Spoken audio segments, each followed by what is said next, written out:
back again. Welcome, guys. Welcome. We here again. As you see, it's me, Hollywood, Becky Billionaire, on some shells, and we got our guest today, Keisha. As you see, Kenya is not here. We don't know where is Kenya. So the show must goes on. We got to keep it real. The show must goes on. Exactly. And today we're gonna start off with some Corona update because it seems like it's making its way back, man. How do you guys feel about this Corona thing making its way back? What do you mean making its way back? Like it's spiking? Yeah, it's spiking again in some places. It never left for it to come back. I mean, some places was doing better than some from where it was, and now it's spiking and back in some places. It's about obviously we know Brazil is like second death high ratio in all countries total. Wow, really? I didn't even know that. Yeah. So who's the first? China? Probably China or probably us. Yeah. I go. For real. So it's crazy. And a lot of places, Florida is spiking right back up. A lot of the mayors are saying they think they opened up too early. A lot of people are saying it's probably because of the protests. We don't know what's going on. That's what I want to know. How do you guys feel about it? I know y'all say it never went anywhere, but we was doing better. I feel we was doing better when we was in the house, masked up. Now we're doing a lot of outside, beaching up, figuring a way how to do restaurants. Well, me tell you. Can we take a second and probably think that we ain't going back normal nowhere? No, we're normal, bro. I just drove through Farmingdale Village and everyone is out. Everyone's at the bar. Everyone's at the restaurant. No mask. Only maybe like 1 or 2, 3 people have a mask on, and obviously the workers in the restaurant. But everyone is out. And apparently New York City is at the all-time low for deaths of coronavirus. Yeah. So, but I mean, other states that have been opened longer are now starting to get this spike. So, I mean, what are y'all doing? Well, I think that they're getting the spikes because unlike New York, they didn't do phases. So I know people in Georgia and people in Texas and Tennessee, when they opened back up, they didn't open up in phase 1, 2, or 3. They just kind of opened up. Okay. And they've been open for quite some time. Yes.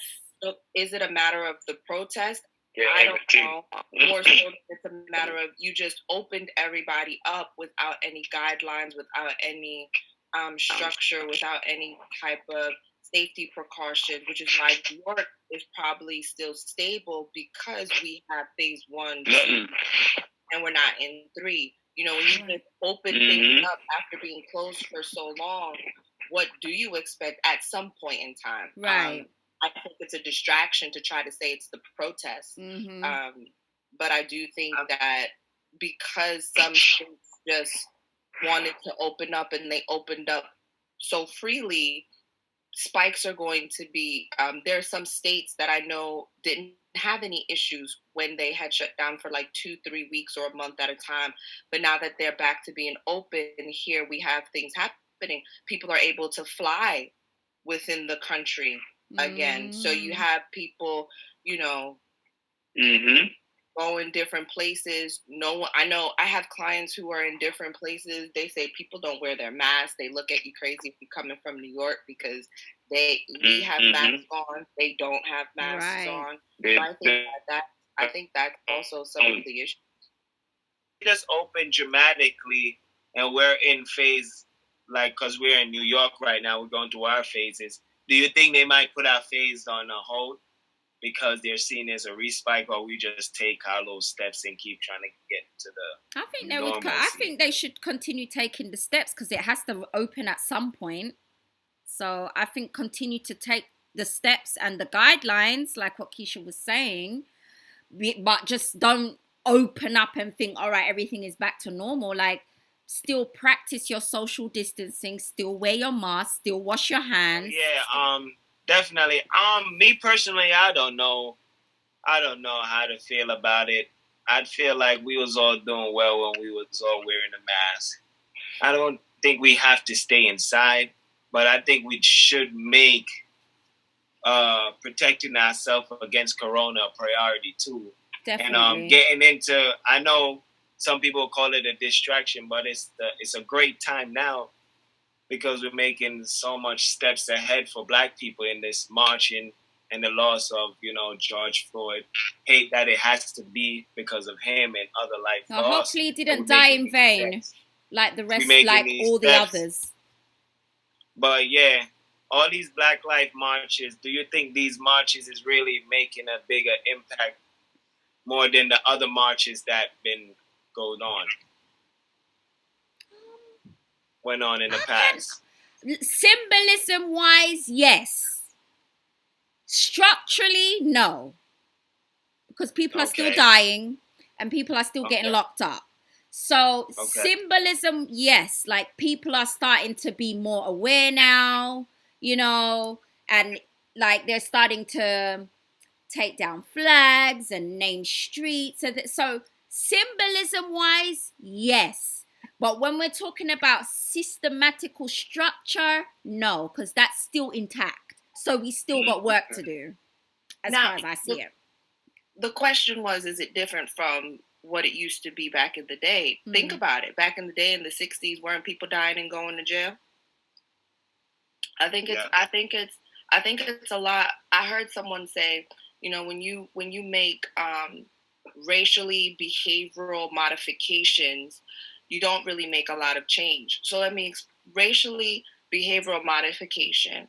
In CBT or behavioral therapy, we do a lot of behavioral modification. So we say, do this, do that, here's your reward, or here's your punishment or lack of reward to reinforce your behavior. One of the things that we know about behavioral therapy, though, the missing piece is if my mind and my heart does not change, my behavior can change, but I still feel the way I feel on the inside. Mm-hmm. And so I think a lot of these, I'm here for the protest. I'm here for the symbolism. I'm here for the changes. My problem is if we don't have a heart change, then what changes are we really going to make? Because slavery existed from the beginning of time in this country. Mm-hmm. And no matter all the things that have happened, it's still going on in this country. Mm-hmm. Because people's hearts have not changed, right? Mm-hmm. We've changed policy, but when you change policy and you still have the people in the system with the same heart, what does that policy do? So how do you rectify someone's heart? Because I feel like that's what we're doing. We're trying to let them see that our lives have value, just like yours, right?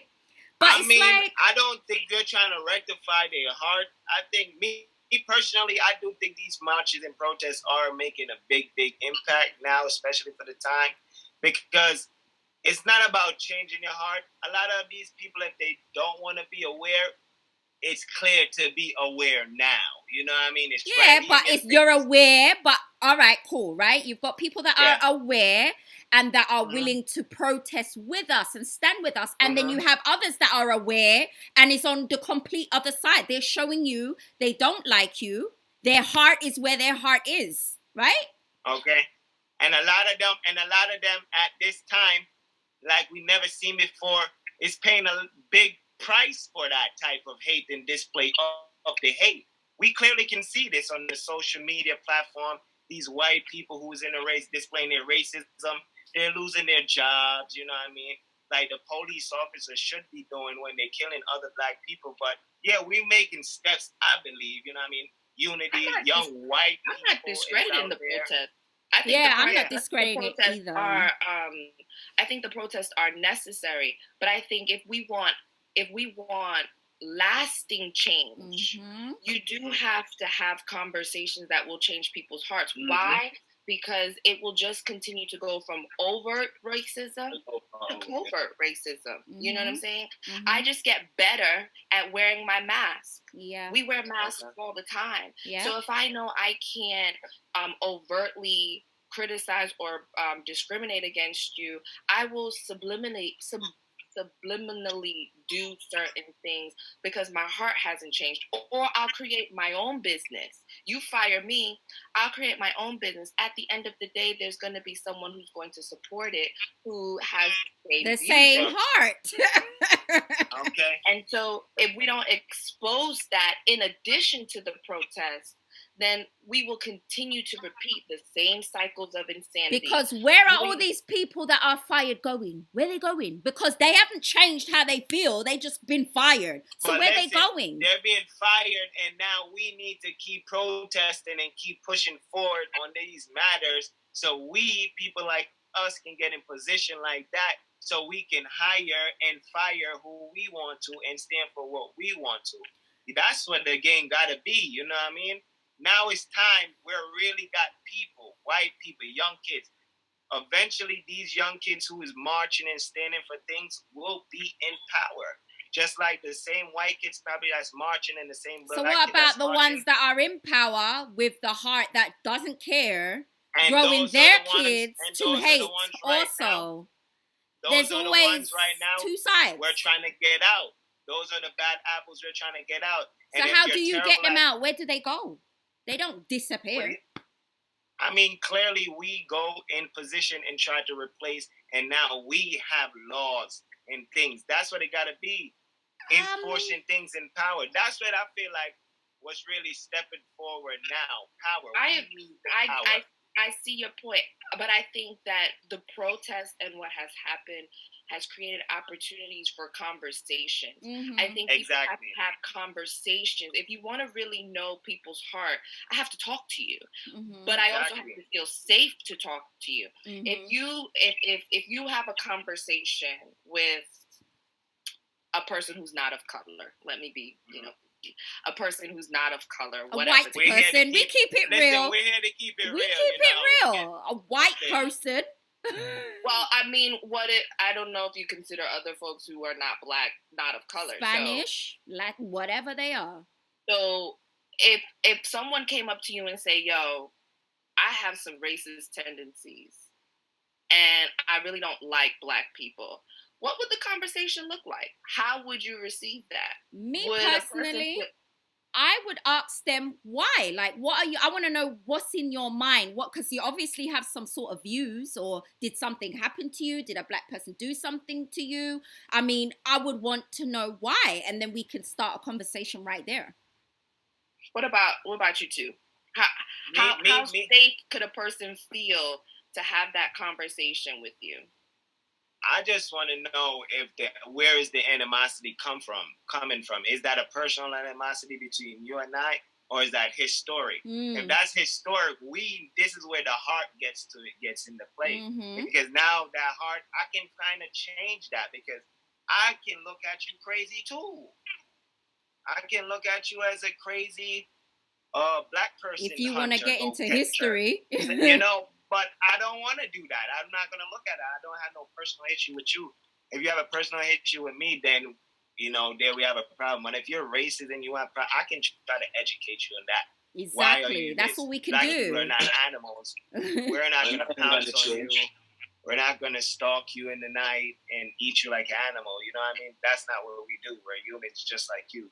Have a 9-to-5, get salary jobs, have kids. You know what I mean? We regular people too. So, and that's crazy that we even have to have that conversation. Like, that's clear to see. It's clear to see. Are you racist because someone, manipulates you into believing the things you believe, or you had experience with a type of race of people that makes you believe these kind of things? And if that's all of that? Huh? Can it be all of that? Can it be a generational type of thing? Passed on from gene to gene to gene, and then, God forbid, you have experiences that reinforce what people have told you about certain populations. 'Cause, I mean, let's be honest, we all have biases about different people. We all have issues about different things because it was embedded in our heads growing up, and it was embedded in our parents' heads growing up. And it's like, why would you have this conversation? This is just, this is just how it is. We keeping it real, right? Yeah. So let's take the West Indian culture, for example, and those of the LGBTQ population. That is a really, that is a strong, deep-rooted, seated thought process we have, where we view them as, I don't know if you want to say as not as human, but we view them. Yep, view them different, definitely. Horrible. Yeah. And to have I'm not. And we're I'm nasty and we're mean. lifestyle. We say disgusting things for no reason. They could just be walking past them. Hey, bottom, what? Like, what's that for? It's just like somebody saying, "You nigger." For like, what's that for? Yes. So, but that doesn't defeat. If it's cultural ignorance, you can't accept culturally ignorant stuff. Absolutely. You know? I'm bringing awareness to how we have our same biases. Exactly. And so if we can understand that, it is, to your point, Becky Billionaire, that was what you were saying. You know, why do we have to have this conversation? We have to have this conversation because biases are so deeply rooted in our psyche, so deeply rooted in our genes and our genetics that we don't think twice about it. This is just how I was raised. This is just how I did things. And worse, if you ain't exposed to anybody who look different from you, believe different from you, act different from you. So these conversations have to be had, which sucks. It's sad. It is sad. It is sad.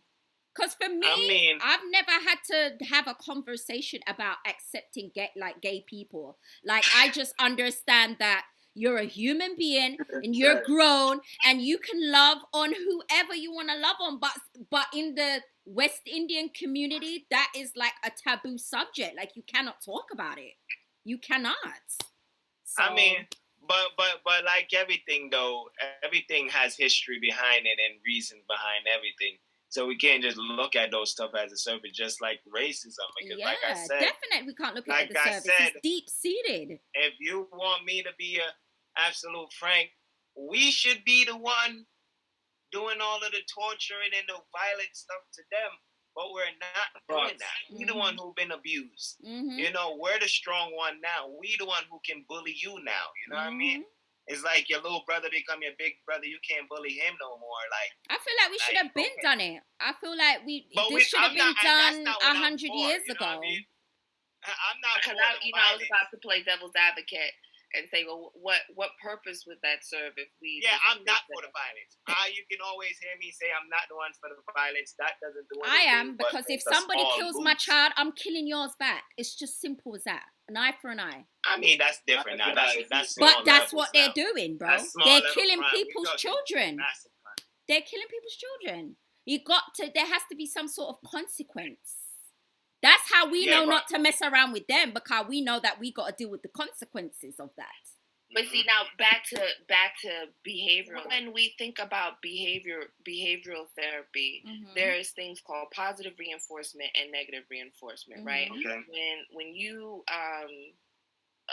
let's say when you spank your children or whatever the case may be, we don't spank. We had to keep it real. We just talking, you know. Yeah, we don't spank. You be getting them licks, brother. We don't spank around here. Everybody got an ass whooping here before, so, ass whooping. But okay, so take that for example. That's what we would call negative reinforcement, right?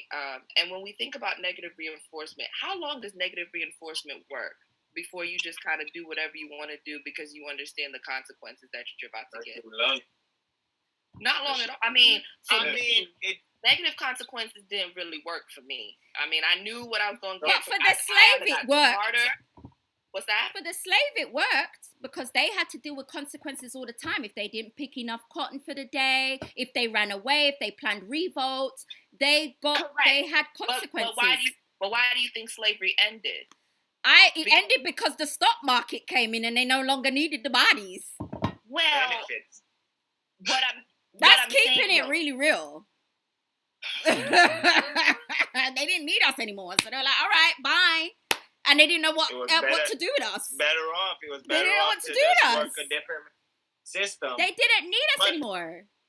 I totally get what you're So saying. the stock market replaced slavery. Let's get that straight. They didn't just decide, oh, we don't need, oh, we're so sorry we slaved you for so long. We're going to set you free now. Come on. Obviously that didn't happen. Now.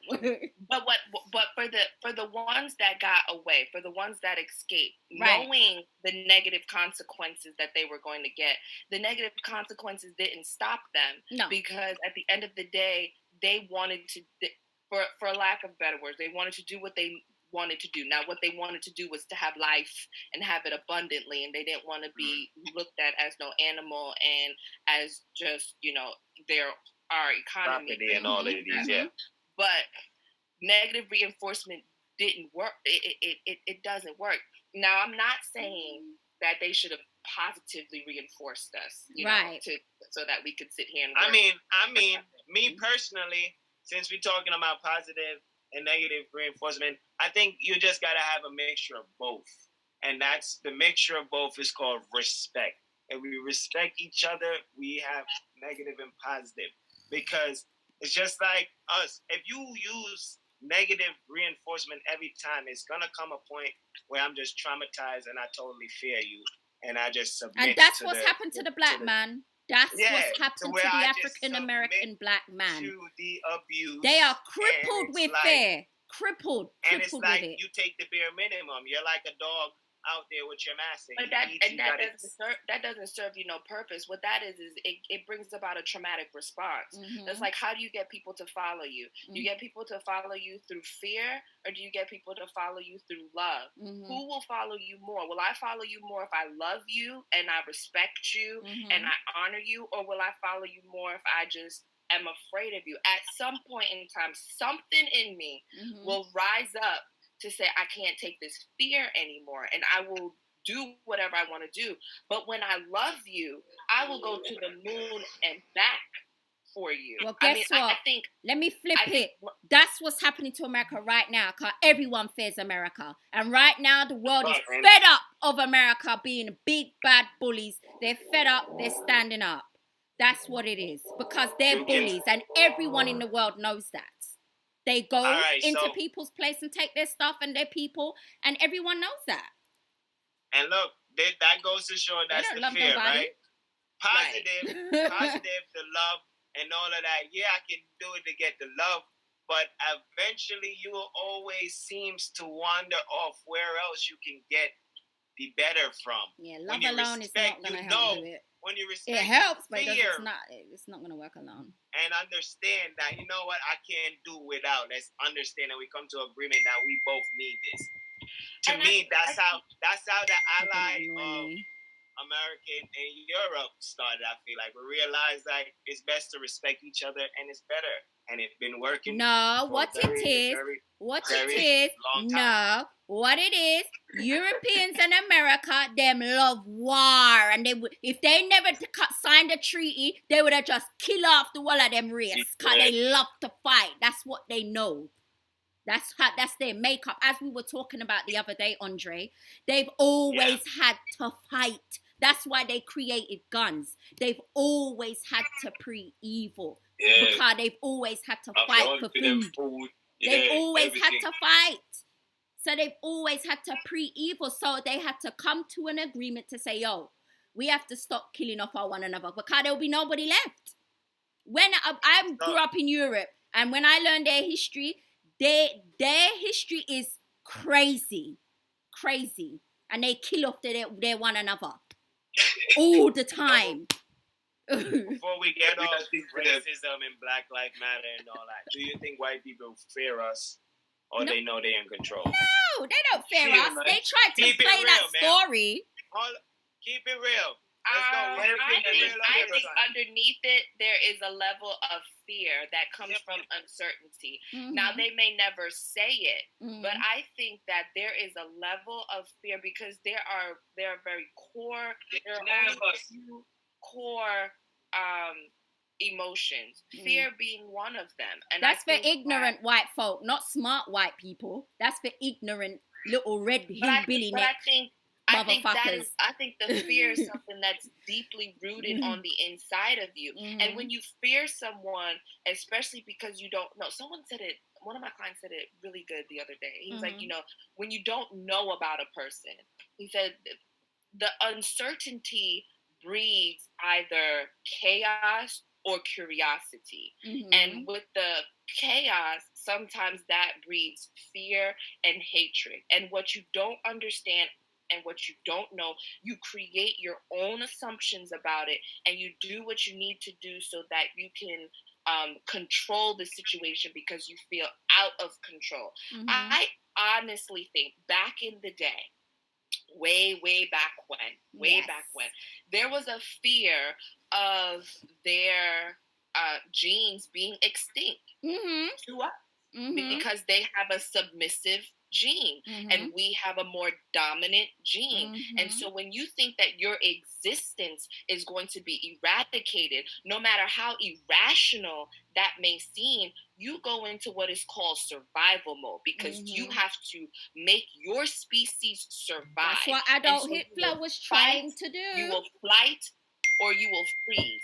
And back in the day, they decided to fight, and they knew what they need. They did what they needed to do to enslave and in bondage Black Americans or Africans that came to America, not Black Americans. Because at the end, if I can rob your mind, I rob everything from you. All I have to do is rob your mind. I rob your mind, and then the rest of you will crumble, and you will just continue to pass that on from generation to generation. So I think there is a level of fear.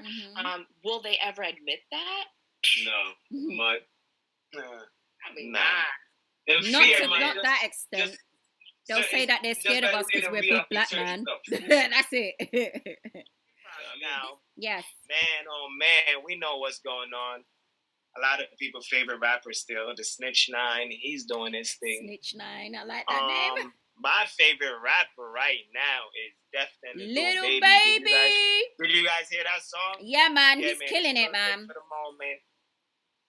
To me, my boy, J. Cole. Well, J. Cole's always my guy. Yo, they want to cancel J. Cole, man. I didn't listen to the song completely. They want to cancel him. Why? What he said, he's not really a true guy about what he's doing, because I guess on the song he's saying, I didn't really hear the song. Yo, so I can't even really. People just don't have a full scope of understanding. You listen, Becky? Nah, not yet. The song is hard, I listened to the song for about 5 times this morning. I'm gonna listen to it. You know what I mean? I gotta definitely check it out. I see them saying something about Lil Wayne as well, because he, went on social media talking about like not all police are bad, and to some extent, I agree with Lil Wayne, because what he's saying is, what is your message? What do you want? Because he's like, that's why he's not posting up at anything, because what do you want? You're not making your message clear, and I agree. What is it that we want? We gotta You're just saying Black Lives Matter. That's very broad. What we gotta unite. That's what we gotta unite and get a message, get a clearer picture. That's what we gotta do all together. Exactly. Oh my God. Another big thing in hip hop, the BT nomination came out, and a lot of people are upset that NBA YoungBoy is not on there, and Lil Uzi for the best male artist of 2020, I think. Yeah, it is. And how do you guys feel about that? I don't really care. I think who made it? The Future. Somebody create the list and the money. That's what I'm saying. I don't give a fuck. The fuck side and people, human being is honestly, a joker. I don't care. Who cares? Who are these people? Yes, we're not doing a hip hop discussion, and do you know about 6ix9ine, Keisha? Oh, I don't. You guys, I don't listen. I don't know any of the songs. I'm not saying if you listen to him, but do you know any about it? The situation that no, he snitched it. Oh, because I was about to say he's in house arrest. He's a big rapper right now, and he's on house arrest. He was like one of the most popular. Probably is still one of the most popular I wanted to ask you, how is his mental state with being that he's in a rap culture and he snitched on his former crew? Do you think that can be abusive mentally to him, or he just doesn't give a fuck and just want to just be the same old person he is? Well, can you? So he got arrested and got arrested. He was facing life in jail. So he informed on his friend so he can get a plea deal. Mm-hmm. Yes. Yeah. But now he's back out on house arrest, pretty much a free man in the rap game, still kind of doing the little rhetorics on social. All right. I mean, we're probably gonna spend probably like 5 minutes. Yeah, we'll be good. We'll be good for the second round. Sheldon, fix your camera. So we can just go off from 6-9.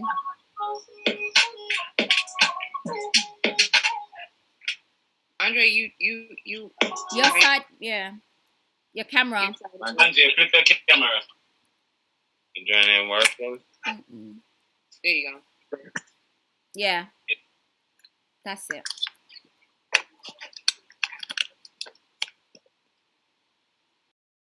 So yeah, he pretty much snitched on his old crew, and now he's a lot of people now. He got an opportunity to get on Instagram Live, I believe, 3 times now, and a lot of people are thinking that his happiness is fake. I wish you had seen him and know who he is. It's crazy that people are gonna wonder how you don't know who 6ix9ine is. He is not that relevant. I mean, come on, it's 6ix9ine, Becky. First of all, you're the same guy who believe in the guy. You know he's relevant. He's not that relevant. He's not.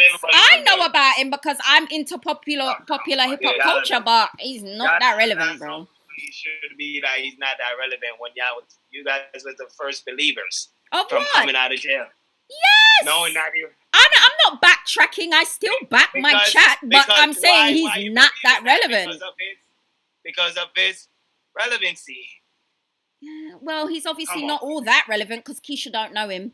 I mean, I'm pretty sure there's a lot of people I know that you guys don't know, and I believe them to be relevant. Exactly. There you go. Listen, my song range is pretty far. I don't know if it's out that stratosphere, but it's out here. To the Christian community. Shucks. That's most relevant, but yes.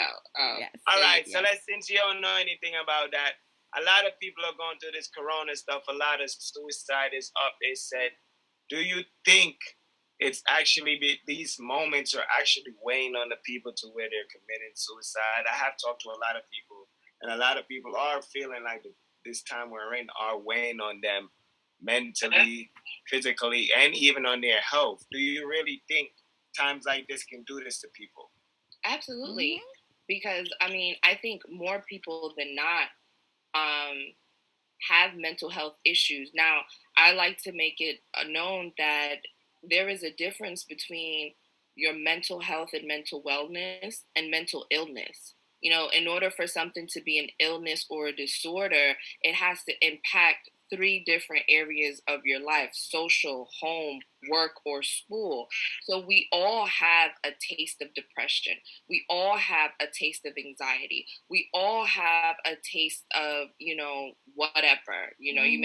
I don't think people out here seeing and hearing things, but we all have a taste of something, but we are better able to deal with it, or culturally speaking, for different cultures, not just Black cultures or West Indian cultures, even though those are the cultures I'm familiar with because that's of what I'm a part of, there's also a stigma to talking about mental health and acknowledging that stress is something that is bothering you. You talk about going to therapy and people talk about, oh, you crazy, you in the madhouse, all this other type of stuff. Oh, just man up, you can get over it. Do the thing. And that mental illness is a real serious issue. So when you have people who have denied it for so long and not thought about it, and now you, for lack of a better words, force them to be home all day, every day. Mm-hmm. Now they're forced to really think about their own. You are now stuck with you. And if you don't have family, if you're single, or take, for example, you are in an abusive home, children, spouses, you're in an abusive home, and school, work, socializing was your escape. Mm-hmm. And now you're stuck with your perpetrator. You're stuck with the individual who is causing the abuse.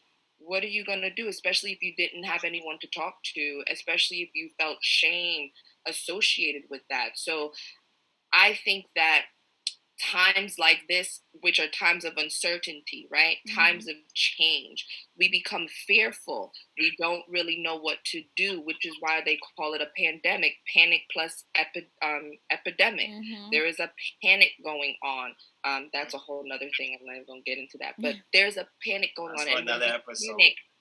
But when we panic, we do irrational, erratic things. So do I think that suicidal rates are higher? Probably. Do I think that they've always existed? Absolutely. Mm-hmm. I tell my clients all the time, suicidal ideation is not as taboo or not normal as people may think it is.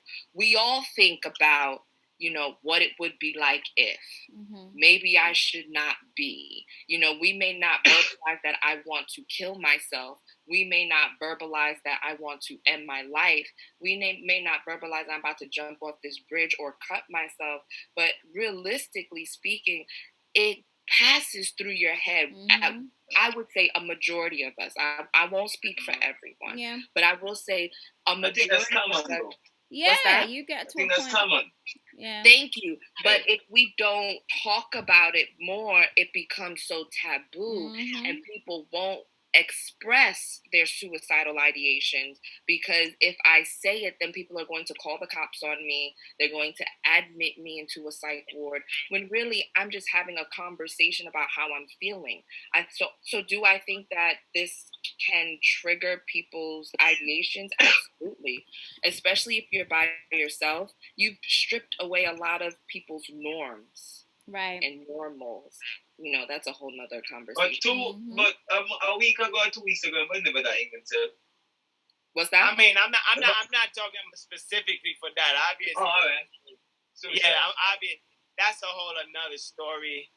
Oh, you're talking about the hangings in California. Yeah, that's a straight lynching, bro. We were talking about before. Yeah, that's straight lynching. We're here to keep it real, but always we might burn up the camera system, keeping it real on that topic, because it's crazy what's going on out here. So we're not going to discuss this next week. What? Yeah, man, we can discuss that one next week. See if the marches are still for real. See if the marches is dying down, or if they're continuing, if we're really making effects, because as we see, Black people are still going down, and justice is still not being served. That's what I say. It'll get to a point you feel like it's only so much, pressure a balloon can take before it explodes. Mm-hmm. You don't feel like it's gonna come to that point, because this shit, police are killing people, and them are find money in from tree, like, and we are marching changes, right? Right, we are marching changes, and them say, all right, we are going to pay it. By next year, dog, everything is simmer down, probably within 2 That's what I'm saying. That's what I'm trying to say. We're gonna see by next week. Now, keep saying this. A lot of people wake up and jump right back asleep. What I'm hoping for is a full-blown revolution. We all go get some AKs and blow some motherfuckers out. How about that? That's the only way. But then what? And then we sign a peace treaty because we don't want to kill everybody. Yeah, because you're tired of dying. Because you're tired of dying. Guess what? Now we're building a world between animosity about two races that still can't find a way to simmer down, because guess what? That's it. Now I kill your ancestor who killed my ancestor who killed my ancestor. It just keeps the Cubans did it. The North Koreans doing it. We can do it. Listen, get out of here like this. I just feel like we should just break the cycle. How can we break the cycle? Just keep getting educated on the system. Don't make history repeats itself. You know what I mean? Get empowered. Yeah, but how you not gonna repeat it though? How you not gonna repeat it? Cause if you have a child right now, they're gonna be born under this system. No, yeah, they can be born under this system, but guess what? My white friends or my niece's white friends, when it's time, listen, when it's time for them to rule the world, they would have been around black people enough to know that black people is that much educated as them, that much capable as so them. we have to rely. Listen, hold on. It ain't about you. It ain't about us.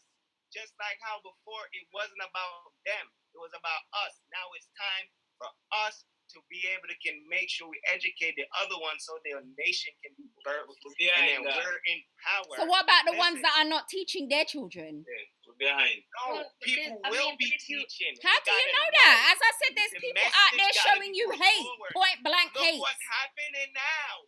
Look, but I think no, it's a double-sided knife. I think there's messages being. I think that changes is happening. People who don't talk have been talking. Conversations that haven't been had have been having. They have been having. Mm-hmm. They've been had. Yeah. Excuse my English, y'all. That's all right. It's don't, late. I feel like, me personally feel like, you know what I mean? Like, okay, let's give them this and calm them down. Yeah. I feel like we're relying on them to say, all right, enough. We're going to stop doing this. Like, all right. Okay, and I think the same argument can be made on every time we decide we want to, Black Lives Matter movement. Yeah, I agree. Wait until it's a push and pull. I agree. Wait until somebody kills another person. I agree. That's what it takes every time. When we should have been putting in the work. This is what I'm trying to say, guys. We don't want it to get. We don't have to make it get to that point. Let's see a moment we have right now. Right now is a moment. All right, and then how we seizing that though? When are you gonna wait till something happens? So wait, how are we gonna seize it? Because as I said, people are still getting locked up. They're hanging people from trees. They're still killing people. How we seize the moment by, as you see, they trying to make new police law. They're trying to make it pretty for us. So we're still relying on them to make the change. We need to change. We already know they play a smoke and mirror game. They fooled you once, they fooled you twice, that's on you. We ain't gonna be here no more. We know the smoke and mirror. Take what they have, build on that. Move forward. So how do you take it? You think they're just gonna give it to you? How are you gonna take it? Take what exactly? The message. You keep their foot on their neck, figuratively speaking. You know what I mean? Right. Let's keep. Don't let up. Now we know we got the world doing this. When the world has marched over something, that is true. Definitely, I agree with that. And as I said, I'm not against the protesting, but I feel like protesting alone is not gonna do where we need to go. It's a start. It's a start. It's beyond the protest. It's a start. It's beyond the protest. It's just, when the last time anybody know what Juneteenth was? Come on. Me? What are you talking about? I read books. Yeah. we ain't talking about you. We talking about these kids. We talking about the future. True. Who knew what we celebrated? People are getting more aware of their roots. Can I say she celebrate the 4th of July? She just go there and just... Bro, we pop fireworks. That's celebrating. Because we got both fireworks. We do us. You go there, dress up. You go there to go have a good time. Mm-hmm. You can't say you don't celebrate Thanksgiving, but cook a feast and enjoy the meal on Thanksgiving. Exactly. You celebrate. You cannot believe in it, but you did are it. Celebrating it. Exactly. But my point to be said, we're moving so much in light of powers to where people want to put on a Juneteenth. We want to celebrate this. Target want to give it a pay. What? Come on, man. You can't see something. I don't know, dog. I just feel like it's all a trick, man. No. But even if it was, I don't care what the motive is. If you can capitalize on it, then you can make it. But how much people gonna... Come on, yo. But see, that's where the trauma comes into play, bro. To where you quick to be seeing the same fear and the same act and be submissive to it because you're so fearful of going through a cycle of a change, bro. we can clearly see. As you just said, we know that they're smoke and mirrors. We know this. Exactly. It's not like they've given. It's not like they haven't given us stuff before, and we're still here. We did this whole Civil Rights Act or whatever with Martin Luther King, and we're still here. So it's not like we ain't been here before. We have. We haven't been here on a world scale. That's what's different. That's what's different. That the world is involved. Keep climbing. I feel like that's the problem with our black people. We don't like to acknowledge a little progression, even though I acknowledge it, but it's not enough. It's not enough. We shouldn't beg for our progression, but we know what we started, and you ain't gonna sit there and lose. So keep progressing up. So all right, hooray! We've got a paid holiday now for Juneteenth. Okay, what's next? Oh, what's the next step? But see, so Andre is but that's the conversation. What is next? We have what's to look next? I think we just got to say this for our next show, because we're gonna go. Always focus on the problem, and the solution, regardless to what makes change, the solution is education. The solution is conversations. The solution is going into areas that were not once for us that we now go into. That is part of the solution. The solution is exposing yourself. The solution is things that are taboo sometimes in certain our young generation, getting out and voting on days, lobbying your politicians, become an advocate, go to Albany. You don't think your vote count? Then make it count. Write your congressman, enact policies. It is a conversation we have a lot in our age group. I'm not voting because what's my vote gonna do? Blah blah blah. And look, I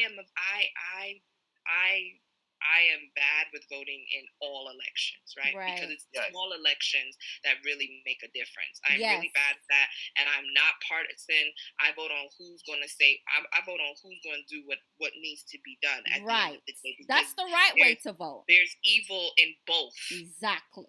There's evil on both sides. Yeah. That's why I won't be voting this year. Just putting that out there.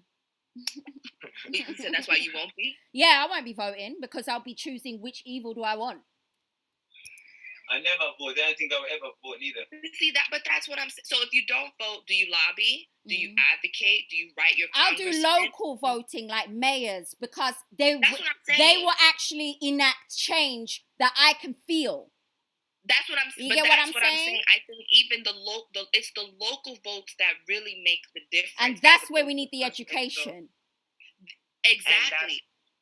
But that's what I'm talking about. And those are the young people who I'm talking about who understand the black culture. Their parents and their grandparents may have been too mentally brain locked on racism. Right. So maybe it did trickle down probably to their kids now and their grandson. But guess what? Their grandson is around. And involved in but that's what I'm saying. Culture. It's a double-sided sword, because you've got today there was this 33-year-old white woman with children ejecting so much hate out of her mouth. So they still exist. They still exist, and they're still having children, and they're still embedding whatever they want to embed into their generation. So what about those children? That's what I'm talking about. Who's educating them? I'm not saying they're not. I'm not saying they doesn't exist. But guess what? When there was slavery time, there was more slave owners. Guess what? Because there was a time of owning slaves. So therefore, they're going to be more slave owners. Now there's a time of freedom for black people, so there's more freedom. These racism people, they could be outnumbered and be eliminated if we want to. If we want to talk about numbers, I don't know. Man. I feel like we can't think like that, because that's what's keeping us capped. Because the KKK's still around. The KKK's in the police. I mean, we don't have a Black Panther anymore. We don't have militias. They have organizations. Same way, fam. Where's our organizations to protect us? Where's our militia to protect us? They've got theirs. What do you mean? From what? From them. From them. Where's our militia? Why do they have a militia then? What are they protecting from? What are they protecting from? Why do they have a militia? Why do they have the National Guard? Why do they have the army? When I am afraid, I need to do certain things to continue to exert my power and control. They want to continue to tear down your identity and your thought process. But the more they tear down your identity and your thought process, when you don't know who you are, you do a bunch of foolishness. I mean, and if we really gonna talk about it, part of the issue is that when it all started, they have really deconstructed who we are as a people. And so we don't know who we are as a people, so we go to anything and everything to feel a part of, approved, affirmed, validated. I mean, and believe in their superior. All I'm trying to say, Becky, is that so what about people that are still in Africa, listen, bro? As strong as that ain't been deconstructed, that ain't been stripped. Sometimes you believe in their superiorness, and that's kind of crazy. You believe in their superiorness, and we don't have to believe in their I believe that we need to cut them down. That's what I believe in. Well, I believe that we should figure out a way to unify, because anything divided will continue to fall. We know this. A house divided will fall. That's what I'm trying to say. But what I'm saying is, the whole system is built on these people that go to people's place and colonize them, and they've been fine for centuries. But what can we can't do anything about what has happened in the past. I know, I'm talking about now. We need to take control now. We need to take control. We need to take control. That's how I see it. We could take control. And then we can take control. For 3 more years. Bro, listen, bro. How do you, like I said, to take control is always to understand your position, bro. If you understand your position, you know where you can move to, bro. We already getting our foot into the door, bro. If your foot is into the door, just open this shit up, man, again. Walk in. When you walk in, you can figure out what's going in there, bro. Only time will tell. I'll see where we are next year. Listen. Don't get your foot in the door and say, let me blow up the room. You don't know what's in there for you. Go see what's in there for you. Go check it out. Maybe something will work out in there for you to where you can own the house. Think of it that, oh yeah, I'm going to just blow this bitch up. No. Let's go see what's in there. Oh, okay. I'm over here with these people now. Now they understand what I'm saying because I'm at the table. I'm not just in the kitchen. They understand what's going on because I'm at the table. So we want to eat at their table. Let me go. I'm going to have my views. Fuck them niggas. That's just the way how I feel. You know what I mean? Why we got to go, let me go build my table. Fuck nah, nigga. Yeah, we need to build our own table. That's what I'm on. I don't want to eat at your table. We need to build our own. So if you build your own table, what happens to the rest of the world? Now what you mean? They built this? They don't care about the rest of the world. No, you built their table. You built the table. Exactly. For them to sit down and tell us that we can't sit there. It doesn't work. We do not work as an individualistic society. We know that. I'm not talking about individual. I'm talking about as a group as a nation of people, black people. We need to build our own. That's what I believe in. I don't want to eat at their table. I want to build my own. And build my own table for my own kind of people, just like what the Chinese do. The Chinese don't force up themselves onto white people. The Jews don't force up themselves onto white people want to sit at their table. They have their own laws, their own schools. They do though. We're not going to cap because business with niggas. Hold on. We ain't going to cap. We here to keep it real. They do though, because money be spent with the same ops. What do you mean? Because they have to come to an agreement. They have to come to an agreement because then it will be a war.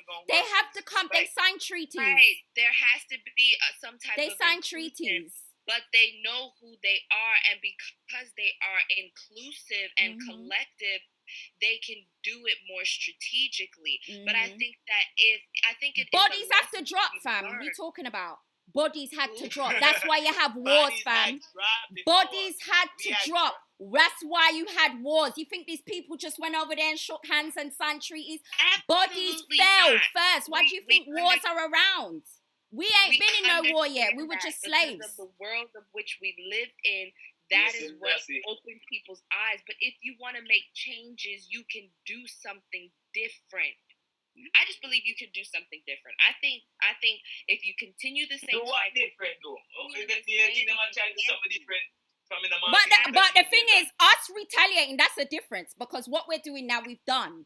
We've done it. Yeah. It's not We've different. retaliated too. We've never retaliated. We've never. Black Panthers. I'm talking on a big scale. Talking on a big scale. There was a killing these people. We retaliated, and it didn't change anything.